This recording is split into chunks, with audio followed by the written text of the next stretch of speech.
More and more farms are adopting these organic practices, but some of them have some difficulty making the transition. Hi guys, I'm here at Finley Park, where everything is clear and calm. But are things going to stay that way?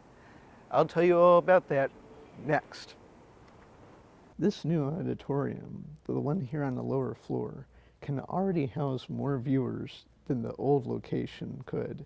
As impressive as Siebel House is, and its garden is beautiful, there is one man that argues that it's also important to look at the uglier, less glamorous aspects of history. Great news, folks. The fog has lifted and the clouds have broken up. It looks like tonight's baseball game against Presbyterian is going to be good to go. I'll tell you what to expect later on in the week, coming up.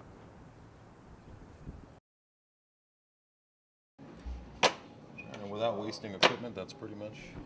By day, Spirit is an expert tattoo artist. By night, ladies and gentlemen, this is what has happened to hip-hop. he is a spoken word poet. But one thing is for sure, he never stops being a full-time artist. There's no connection. It's just that they're both these awesome art forms that I'm a part of. Well, I spell it S-P-I-R-Y-T, and it stands for Spiritual Pathways Inspire Righteous Yearning for Truth. When Spirit performs at venues like the Art Bar, the audience often praises him, not with applause, but with jazzy finger snaps. Leading to the demise of black culture. While he hosts spoken poetry, he refuses to charge an entrance fee, even if it means using his own money to help support the show. Money that he earns from his job at Tattoo Trillionaire. Luckily, he seems to take as much enjoyment in his work as he does in poetry. Spirit's employer and good friend Will is thankful for his boundless energy. I opened up my shop, Tattoo Trillionaire, so basically I brought him on because I like his style. Spirit, he lives by his name. And that name continues to inspire. This is Robert Johnson, Carolina News. Ready to brawl. So ask, what happened to hip-hop? Nothing. It just grew up. Thank you. Here at Indian Creek Firing Range, there seems to be no end to the variety of pistols, rifles, and shotguns blasting off at distant targets. But one of the shooters here seems a little out of place, especially with her zebra stripe pattern purse. Well, it looks just like a fashion purse, but it's actually designed as a carry purse. And in the zipper, you have easy access to your handgun.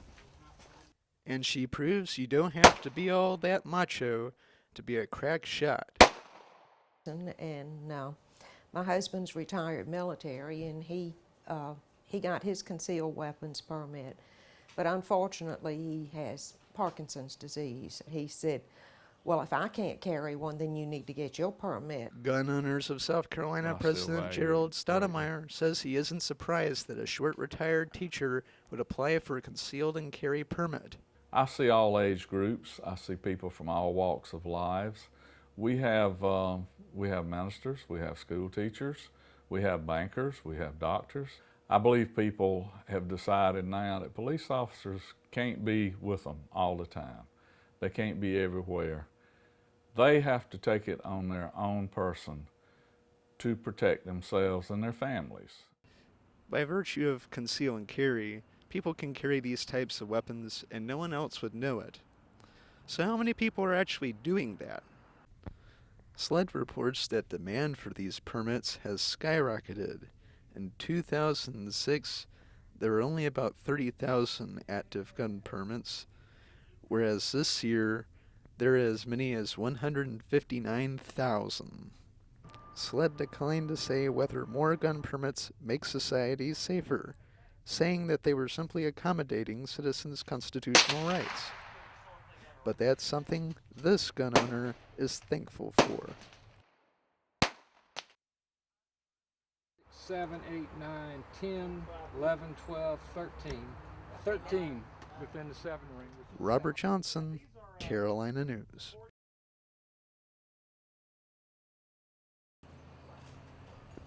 City Roots is a small farm in the Rosewood community and co-founder Eric McClam is very confident in his organic production methods. People can come out here at any point in time and take a tour of the farm. We have self-guided tours that are available to anyone. We are a sustainable farm in which we grow everything in a holistic fashion. That means no pesticides, herbicides, genetically modified seeds, or synthetic treatments for the plants.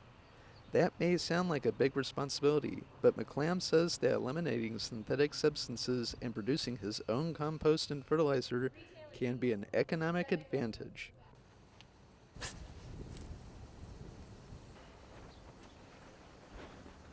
More and more farms are adopting these organic practices, but some of them have some difficulty making the transition.